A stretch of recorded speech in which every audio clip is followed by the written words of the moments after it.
কক্সবাজার সমুদ্র সৈকতের সুগন্ধা পয়েন্ট বালিয়াড়িতে আটকে আছে সামুদ্রিক সাপ। নেই নড়াচড়া, বলা হচ্ছে ইয়েলো বেলেট সি বা হলুদ প্যাডযুক্ত সামুদ্রিক সাপ। সমুদ্র বিজ্ঞানীরা জানান, হলুদ প্যাড সামুদ্রিক সাপ বিষধর। সাপটির মাথা লম্বা, যা আকৃতিতে শরীর থেকে আলাদা। শরীরের উপরের অর্ধেক কালো থেকে গাঢ় নীলাভ বাদামি রঙের এবং নিচের অর্ধেক হলুদ। ল্যাজ প্যাডেল আকৃতির এবং গাঢ় দাগ বা বারসহ হলুদ। দেহের নিচের এই হলুদ রঙের জন্যই একে ইয়েলো বেলিড নামে ডাকা হয়।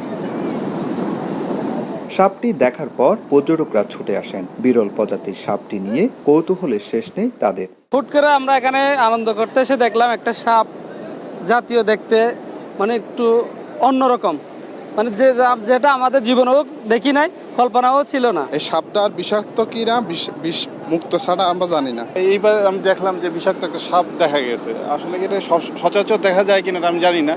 সামুদ্রিক সাপ দেখার পর ছুটে আসেন সৈকতের নিরাপত্তা কর্মী জয়নাল আবেদিন। পরবর্তীতে সতর্ক অবস্থায় সাপটিকে বোতলে প্রবেশ করানো হয়। পরে সৈকতের নিরাপদ স্থানে গিয়ে অবমুক্ত করা হয় সামুদ্রিক বিষধর এই সাপকে। এই সাপটা ভিতরে বাইরে সব জায়গায় কিন্তু বিষাক্ত। তো পর্যটকদের প্রতি অনুরোধ থাকবে হচ্ছে এটা এরকম সাপ দেখলে কোনো অবস্থাতে যাতে এটার পাশে না আসে।